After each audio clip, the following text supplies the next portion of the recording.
everybody's busy, nothing gets done, is a big, huge sign that there's an opportunity for improvement.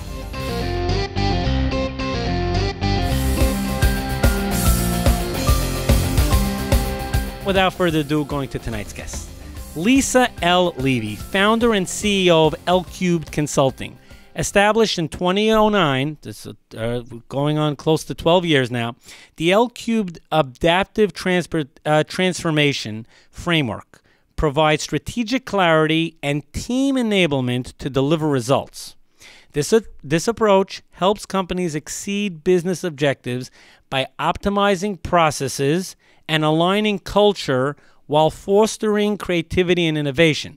Now, by the way, this sounds like like what's going on? We're going to unpack this.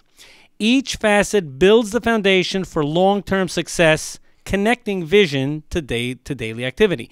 Lisa also wrote a book, Future Proofing Cubed. It's all about why processes work and why they don't work sometimes, or when they don't work, and when they are needed most. So on tonight's edition, we will discuss improving productivity, refining process, bolstering profitability. Now, that applies to every business. If someone doesn't feel that relates to them, then I guess, listen, you could switch the channel. But we want you to stay because Lisa L. Levy has a lot to share with us. Lisa, thank you for joining me here on tonight's edition of Mind Your Business. Yitzchok, it's my great pleasure to be here. Thanks for the invitation. Thank you. So, you wrote a book and you run Lcubed Consulting. Could you just, go back? How did it all come about?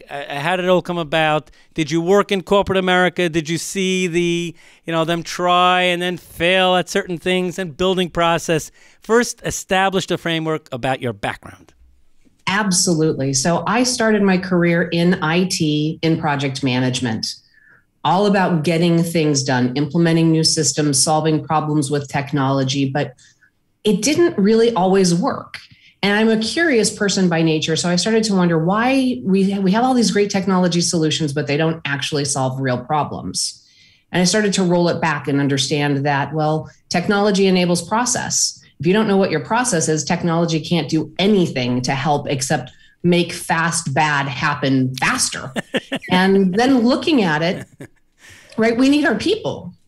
People need to know what they're doing and how to do it. So I started to think and went, okay, so the equation is people plus process times technology equals strategic results. And it's a sequence of events that absolutely has to happen. So that was the catalyst for me leaving corporate, was really wanting to take that model to the market because it also breaks silos. And I was watching executive teams bring in consulting groups to build their best version of their business process. And the next group had a different consulting team and another consulting team. And the reality was all they did was reinforce silos in corporations. And that slows everything down. Wow. Now, of course, for those that are in corporate America or really in any type of business, they could relate to what Lisa just shared on many different levels. Many times in corporate America, they do have a solid process, however, it may be in silos, whereas maybe you could even go to the fact that the sad reality that in most small businesses, there's no process. Correct. And so what we've done and what adaptive transformation is all about is taking some best practices from the big corporations, project management, process performance management, internal controls, organizational change management. These are all important things in large corporations. And they're more often than not absolutely missing in smaller businesses. But they're just skills and capabilities, things that anyone can learn. And what we do with it is entirely different because we build it in to the culture of the company across all functions and all roles. So it really sets a foundation for doing things differently. Now, in doing the research about your firm, there's a little story here about you had a Porsche and you sold it. You had a dream. What was that defining moment? Tell us about that journey, which is the reason why I'm asking you about that is because people need to hear also the story behind the brand, the story behind what was your vision, what was that aha moment that then catapulted what we know today as Lcubed Consulting. Absolutely, and the story is it's a fun and it's real, right? This happened. It was 2008, 2009, right? I was frustrated. The reality was I was a couple of years past a divorce. I had no responsibilities except to myself. And I had this idea, I don't even know that I'd call it a dream at that point in time, right? It was just this little kernel of an idea that there's a better way to help businesses position themselves to grow and scale over time. And I said, well, I have a funding source. I can do something. And I took what was a status symbol, right? Or seriously, right? It was a Porsche that I bought post-divorce as my personal declaration of independence. Okay. And I said, what's more important than this thing is what I can possibly do for me, for finding a purpose, but to actually help businesses be better. And so I did a complete 180 in my life and said, I'm going to open a business and whatever comes, I'm going to deal with it. And if I can do it in the midst of a really nasty recession, I think I might be onto something. That's right. That's right. We all remember that. I mean, those that have been in business, our firm is in business almost 30 years. 09, 08, 09, 10, 11, it was turbulent. It was turbulent. So you started right in that. Wow. Right in the vortex. Big, hairy, audacious goal and a little bit of crazy. It's amazing what we can do. And a little bit of crazy. We're speaking with Lisa L. Levy. She wrote a book, which of course is available on Amazon, Future Proofing Cubed, the definitive guide to improving productivity, refining processes, and bolstering profitability. Lisa, how can people find out about your consulting firm? The easiest way to find us is on the web, lcubedconsulting.com. That's a mouthful. You can also go to lisallevy.com, and that'll take you to everything that is all things L Cubed, LinkedIn and YouTube channels as well. My guest is none other than Lisa L. Levy.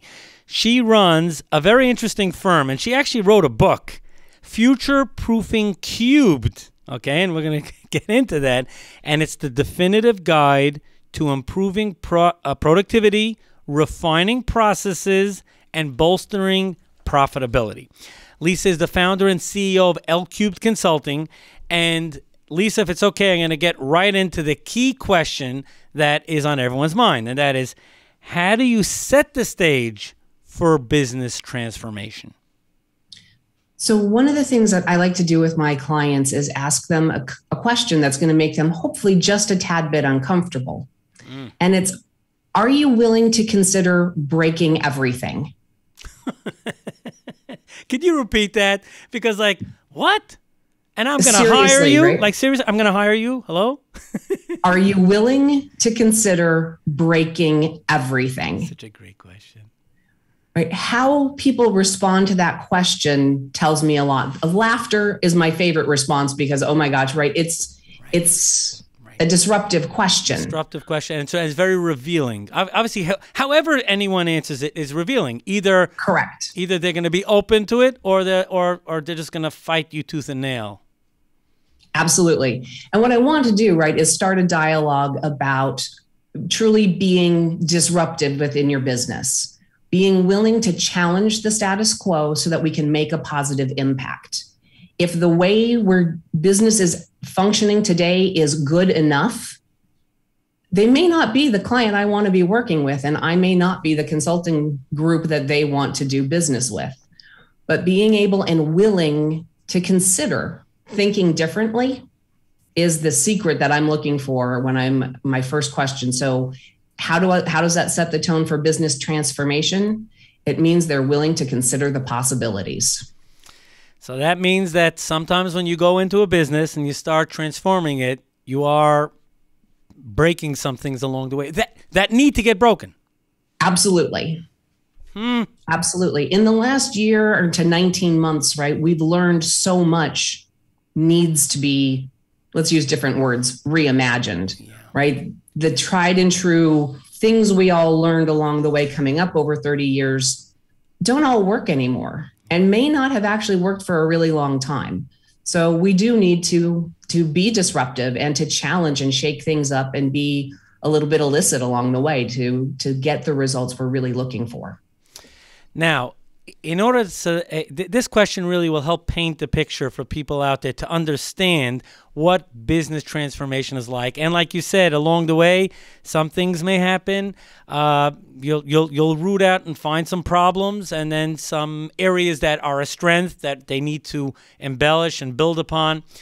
Question here is, of course, without sharing anything confidential, perhaps you could share a story or two of a company that you took on this journey. Absolutely. So one story I'd like to share is a group that came to my team asking to improve their customer journey.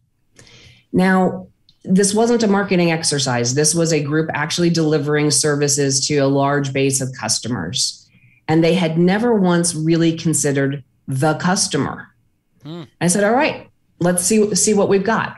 What's your process? And they handed me this beautiful one-page visual process that says in 4 easy steps, here's what we do and how we get you the services that you need from us. And it'll take us 16 weeks to do it. And beautiful graphic artist. Oh my God, it was clear, it was crisp. There was no jargon. Any person who picked it up would understand and expect that in 16 weeks, they were going to get this service. I said, okay, how do you do it? And there were 6 different leaders who said, oh, it's really hard. I said, okay, how do you do it? And they brought out Visio flowchart after Visio flowchart. And each of those 6 leaders went through and walked me through step by step, checklist by checklist, everything that went on. And then when they were done, I said, okay, how often do you guys talk to each other, right? How do you communicate? They never did. There was nothing in any of their documentation that talked about team 1 handing off to team 2 to handing off to team 3, let alone referencing interaction and communication to their customer. And I said, okay, I want to talk with a team of people who do this work day in and day out. Bring them into a conference room with a big whiteboard and let's just start understanding what happens. Okay, I'm making a really long story short, but after this work effort, when we started thinking about it from the customer and what they wanted, that 16 to 20 weeks worth of work turned out to be about 4. And their customers were so ecstatic because all they needed was to get this service in the fastest way possible and to have communication along the way. And once this group started to be customer-centric and make decisions about how they did things that were based on their customer and not creating another checklist for the checklist for the checklist, it all got so much easier. You know, it's such a great story because when a consulting firm comes in to a firm and has a fresh perspective, they're able to see it from the outside in. It's not like the consultant is trying to catch people, back in the day, playing Pac-Man, as we said, like they're wasting time.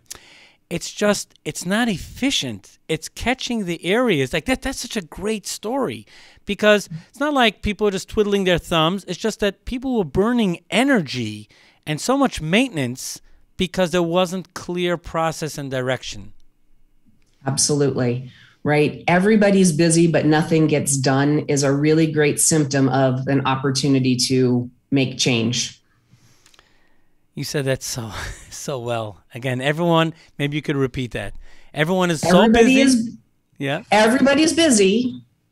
Nothing gets done is a big, huge sign that there's an opportunity for improvement. Such a great point. Such a great point. Let's talk about, at the end of the day, a business would hire your firm, of course, and that's we're speaking with Lisa L Levy, founder and CEO of Lcubed Consulting, and tonight's show is brought to you by Lcubed Consulting. At the end of the day, every company dreams of scaling. Every company dreams of gaining market share, of growing. What are some companies missing when they want to scale, but they're just not, they do it, they have it down as part of their goals for the next year, and they're committed to it, but it's not happening. What do they need to be thinking differently? So in business language, we use scaling and growing, right? And they mean two kind of different things, but they support each other. Growth is about increasing our percentages. We want to increase profitability. We want to increase revenue. We want to, mitigate and minimize, operating expenses.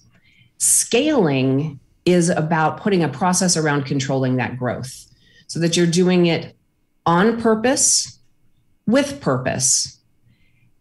And it is absolutely a business operating system process that you can then control.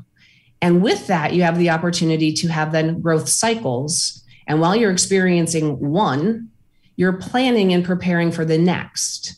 It ties in and really requires leadership to foster innovation and having an ongoing influx of ideas of what could happen 6 months from now, 18 months from now, so that we're really constantly moving towards the future.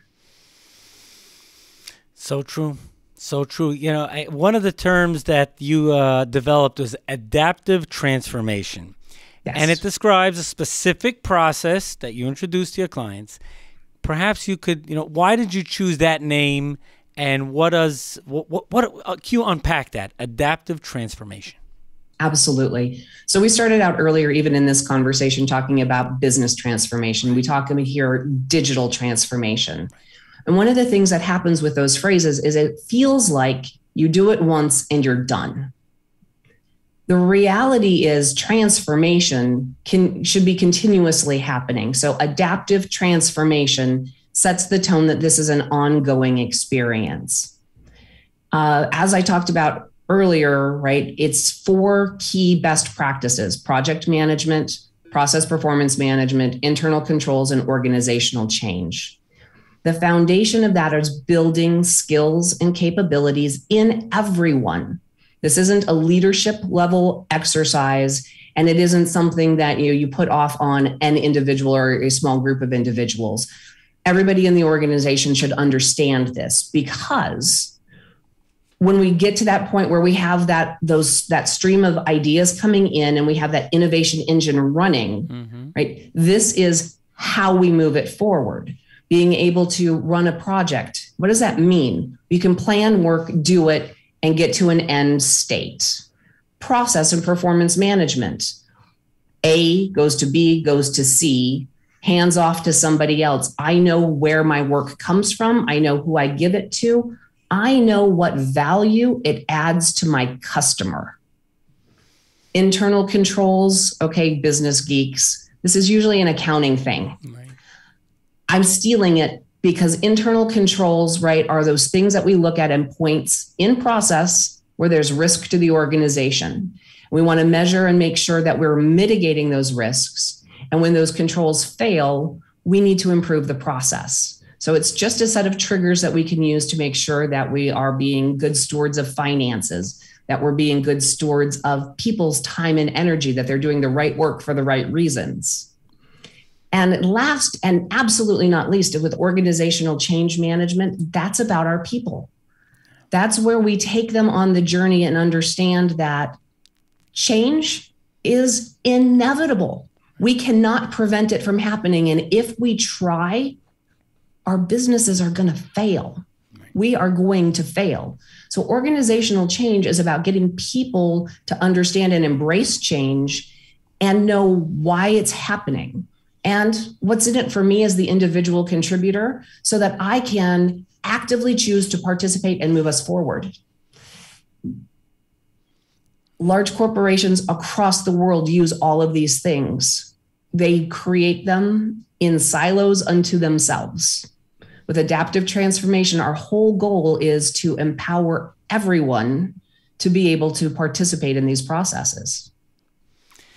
This is I love it, and of course the word adaptive is such a great word, because then it frames it.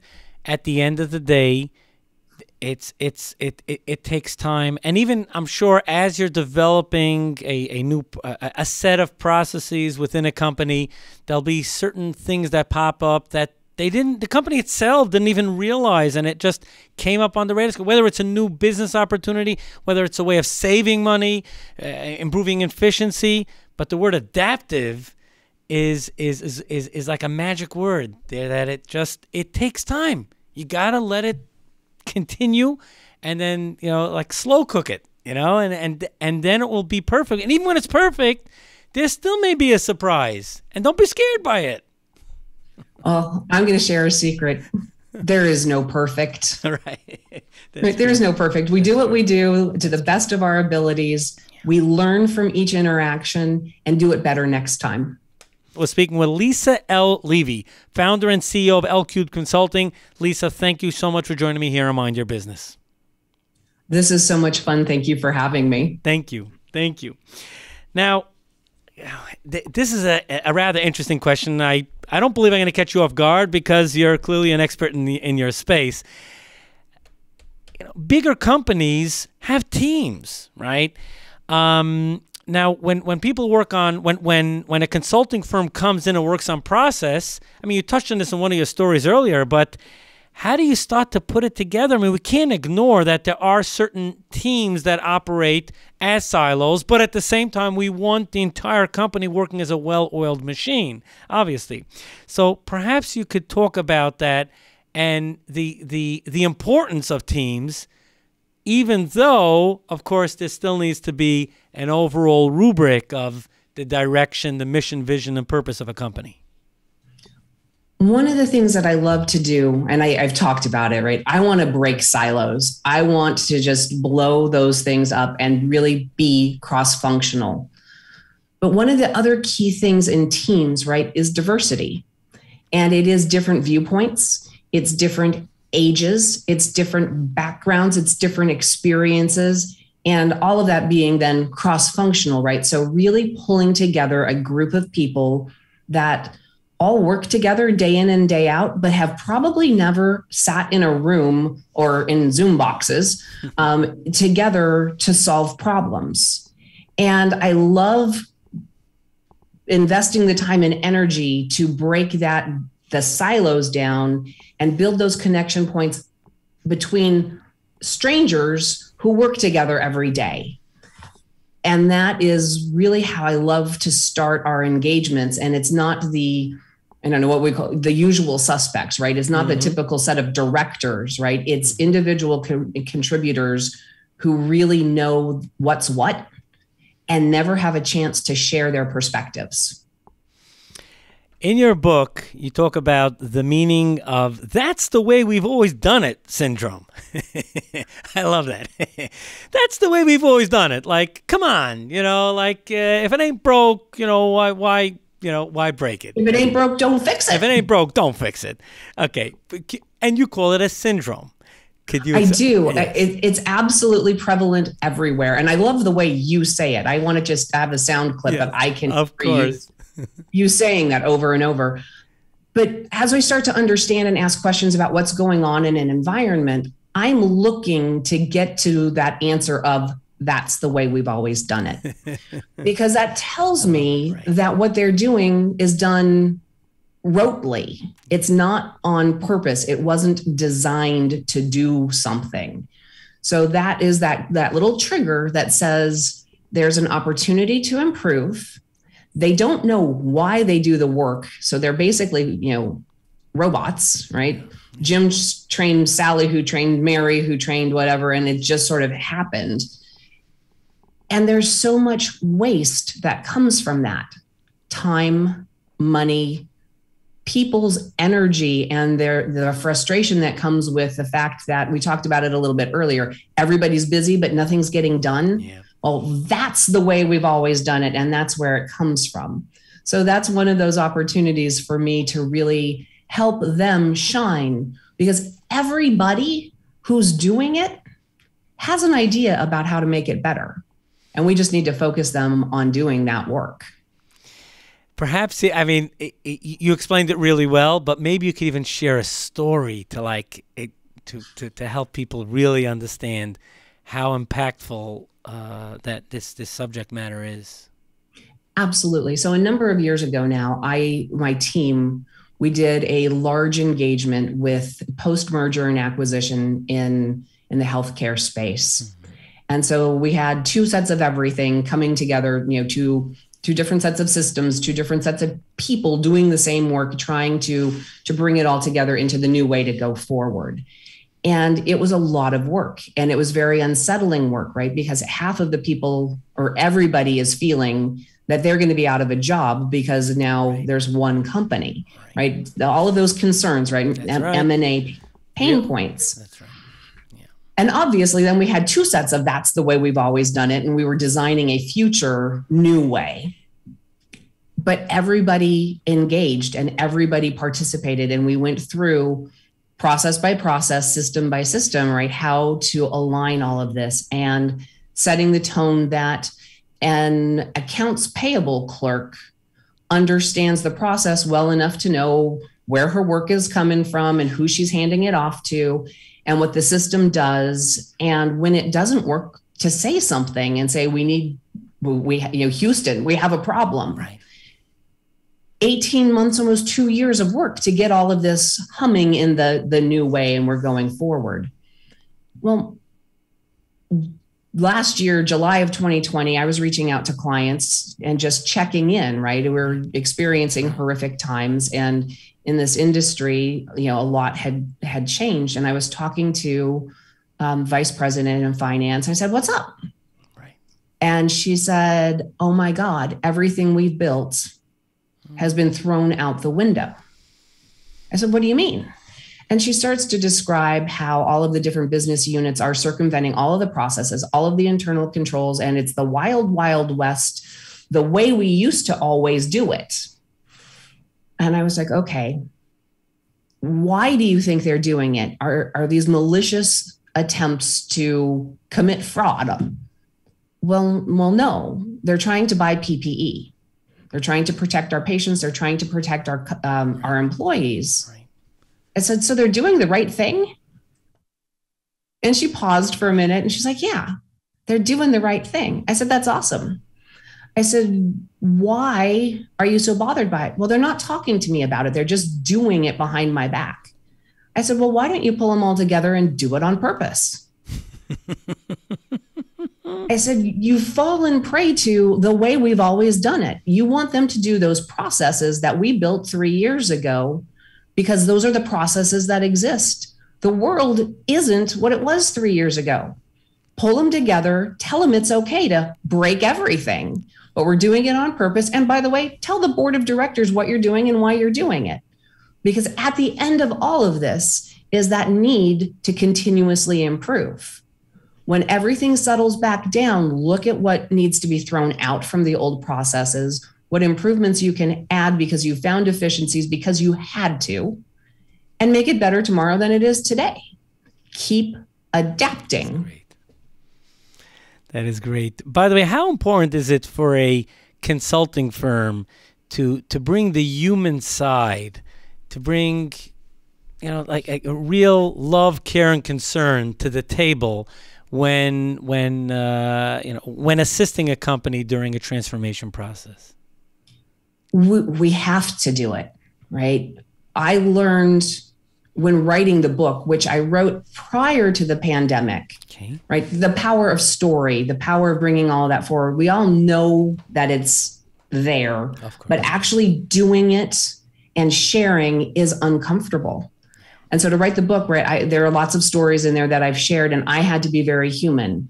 As I work with my clients, right, at 2 a.m., we all wake up sometimes with the, "Oh my gosh, this could happen. What if this doesn't happen? What do I do if?" And if we can't acknowledge that we all have uncertainty, that we all have things that are, can concern us, that we're afraid of, we can't tackle them. We can't debunk them, they'll tackle them and resolve them. And so I really learned by writing how important it is to own that we're human. As I stumbled over my words 30 seconds ago, right? My brain was racing and I'm thinking, and that, it didn't come out in the same candor and, cadence that I would like it to, but who cares? Consultancies have changed. Perhaps you could compare how traditional consulting firms were run as compared to Lcubed. Someday I'm going to get in a lot of trouble for going down this path, but that's okay. I'm sorry. Fun. I hope I'm not getting you into trouble here. I think I'm asking for it, right? Okay. The traditional consulting model works incredibly well for multi-billion-dollar corporations, right? The teams come in, and they're teams with lots of people. I tend to refer to them as the recent college grads, as the little ducklings who come in and start to learn the art of consulting while they're doing things for the first time.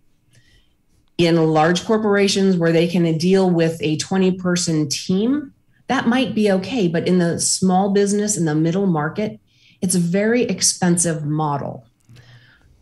Within my team, we joke that we sell gray hair and scar tissue because we have been there, we have done it, and you are getting our experience. So our approach is smaller, more strategic numbers of people to solve very specific problems, build up the skills and capabilities in our client's environment so we don't have to embed ourselves in there forever, right? It's not about landing and expanding so we have dozens of us running around, but helping them learn how to do for themselves, right? It's about self-reliance in our client environments. Right. Ultimately, it's to re-strengthen the model of their business that they've worked so hard to build, but just have an outside consulting firm come in, study everything, make sure everything is really operating at peak efficiency, and then handing them back the keys. Wow. Absolutely. Now, let's be serious, right? I am a consultant leading a team of people. If you have another problem, we would love to help you solve that because you were so happy with the value we provided in the previous engagement. But it's not about being there forever. We're speaking with Lisa L. Levy, founder and CEO of Lcubed Consulting. She also wrote a book, which is available on Amazon, Future Proofing Cubed, the definitive guide to improving productivity, refining processes, and bolstering profitability. If you're in business, that book says it all. Lisa, before we go to commercial break, how can people find out more information about your firm? The website is lcubedconsulting.com, or you can find me directly at lisallevy.com. We're talking about how to scale a business, and we're speaking with none other than Lisa L. Levy, founder and CEO of Lcubed Consulting. She's been in business for nearly 12 years, and what that firm does is gets a good understanding, comes in from the outside, delves in, gets a good understanding, figures out the processes that need to be implemented and developed and built out, and that's how companies scale. So, Lisa, I'm going to jump right in and say, kind of the obvious question now is, what's the best step or the first step a company can take, to make sure that they're future-proofed, that they could survive a pandemic, that they could make it through any type of turbulence? Am I putting you on the spot here? No, not at all. It's what you do, right? Okay. It's what we do, okay. Right? But the first and most important thing is to understand that there is no perfect process, and throw out the idea that that's what you're going to get. What you need to focus on is getting to 80% correct and investing in ongoing continuous improvement. And the secret to all of this from that process perspective is it's only actually a process if it's repeatable. So if you have an employee who is the best employee, who the business would not survive without them, you don't have processes in place that are repeatable. And so that was the number one place to start, and take, not to diminish a person in their superhero cape, but make sure that they have the support so that they can take a vacation, they can win the Powerball and never come back, and you'll be just fine. It's such a great point about future-proofing. And yet to understand, I really enjoyed how you pointed it out, that like, don't worry about it being perfect. Yes, we all want to strive for perfection. In fact, one of the guests we have had on the show, Stephen Gaffney, he said, many people suffer from perfectionitis. Perfectionitis. They're trying to get it perfect. And meanwhile, the process is not being implemented. And people keep on making mistakes. But it's okay. Listen, we're not saying be sloppy. Of course not. But realize it's impossible to get to perfect, like Lisa mentioned earlier in the show, and again just now, but start getting close to perfection. Just aim, get to 80%, get to 85%, get to 90%, great. But don't hold out and get stuck because you're waiting for it to be perfect, because it ain't going to happen. Right. Right. And so that stems with the idea of, agility, right? Being able to take a step, learn, take the next step, learn, course correct when necessary. Perfection is a wonderful goal as long as we all understand that it is an ongoing journey, and you're literally on the treadmill, right? You're never actually going to get to that, but it is about continuous improvement. Lisa, what is one part of process building that kind of no one thinks of? Well, it's that whole, it has to be repeatable thing. The one thing, right, we have a process for this and a process for that. And if everybody who's involved in that process doesn't understand their role in it, and then again, what it means to your customer and that sense of value, you're not doing things on purpose with purpose. And so the number one thing for me when dealing with the process work is making it customer centric, thinking, phrase you used earlier, from the outside in. And if something in that process isn't adding value to your customer, it's waste to your company, and there's absolutely no reason to do it. So start with that customer centric mindset. And if it doesn't add value to your product, service, ultimately your customer, why do you do it? Lisa, can you explain what internal controls are and why they're so important? So again, right, it's that geeky side of me that is really trying to mitigate risk to a company and really wanting to make sure that the processes are doing that. And it's not about people, right? It's not about an auditor and somebody looking at the financials and understanding all of the nuances, but it's about putting checkpoints in places so that you can distribute decision-making across the organization. Not everything has to roll up to one decision maker if you have the right internal controls that let a team say, we're going to try this and see what happens. And if it doesn't go right, we know what that stopping point is. And so it's decentralizing some control across the leadership team and pushing it out to the operational levels. But knowing that there are specific points in time that Yitzchok, you can't spend $1 million without getting board approval, as an egregious example. But there are those points in time where yes, there's a check required. But up until that point, you as a leader can do what you need to do to run your business.